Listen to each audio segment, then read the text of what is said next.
다음 이제 요청을 의뢰를 받았는데 물론 이제 알고서 가입한 경우도 있지만 심지어는 이런 경우도 있다고 해요. 본인도 모르게 본인의 개인 정보가 유출돼서 다른 사람이 가입을 한 거예요. 네. 가입을 하니까 본인은 이제 굉장히 긴장을 하잖아요. 그거 가지고 또 협박을 당합니다.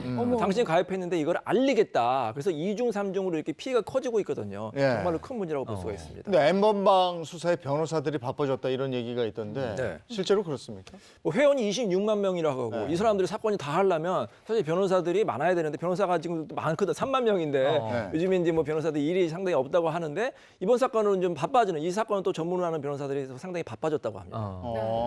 저는 이게 아동 청소년 관련법 상담이거든요. 근데 사실은 저도 여러 뭐 아동들을 상담해보고 피해자들 상담해보면 이게 사실은 피해자들과 그 가족을 위한 관련 보호법이거든요. 근데 지금 상담을 하시는 분들은 사실은 이거 내가 어떻게 피해갈까를 생각하고 또 대책을 준비하기 위하다 보니까 이게 사실은 피해자를 위한 법인데 반대적으로 가해자분들이거든요. 그러니까 이분들이 여기에 어떻게 하면 죄를 좀 더 받을까 좀 화가 납니다. 네. 근데 일단 자수를 하면은 참작은 되죠.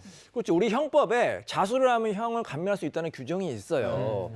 수사기관에서도 자수를 하지 않으면은 이 수사기관이 이제 그 낭비가 될 수 있잖아요. 이 잡으려면 얼마나 시간과 비용이 걸립니까? 그래서 자수를 하는 게 좋고요. 또 본인이 형량을 줄이는 것뿐만 아니라 수사기관에 적극적으로 협력을 하고 자수하는 게 그나마 본인의 좀 국민이나 피해자에 대한 도리가 아닐까 이런 생각이 좀 듭니다. 네, 이 N번방 회원 중에서는요, 사회적인 압박감 또 질타를 받으면서 극단적 선택을 하는 경우도 있다고 하는데요. 영상 보고 오도록 하겠습니다. 한강 물속을 수색하던 잠수부가 교대를 하러 소방 구조보트로 다가옵니다. 한강 경찰대 보트도 교각 주변을 오가며 수면 위를 살핍니다. 오늘 오전 2시 50분쯤 강물로 떨어진 40대 남성을 찾고 있는 겁니다. 가방 속에는 A4 용지 한 장 분량의 메모가 들어 있었습니다. 박사방에 돈을 입금했는데 일이 이렇게 커질 줄 몰랐다며 피해자들과 가족들에게 미안하다는 내용이었습니다.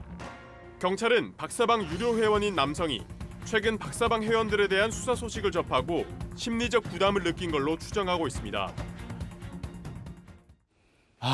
참 저래 극단적인 선택까지 하고 말이죠. 네. 자, 안타깝긴 한데 어떻게 보면은 좀 글쎄 이건 바람직하지 않은 방법이라 생각이 돼요. 이거로 인해서 또 가족들한테 피해가 갈 수가 있고요. 차라리 이런 선택을 하기보다는 제 생각에는 그냥 피해자를 찾아가서 아니면 찾아간다든지 아니면 피해자한테 사과를 진정으로 하고 보상하는 게 차라리 낫지 않은가 이런 생각이 듭니다. 네, 그런데 이렇게 극단적인 선택을 하는 사람이 더 있다면서요? 그러니까 다른 경우가 하나 있었는데 이제 이 사람은 탈퇴한 사람입니다. 가입했다가 양심의 가책을 느끼고 반성하고 탈퇴해서 오히려 박사방의 실체를 언론에 제보하는 내부 고발자 역할을 했던 사람인데 모 방송 관계자하고 면담을 했다고 해요.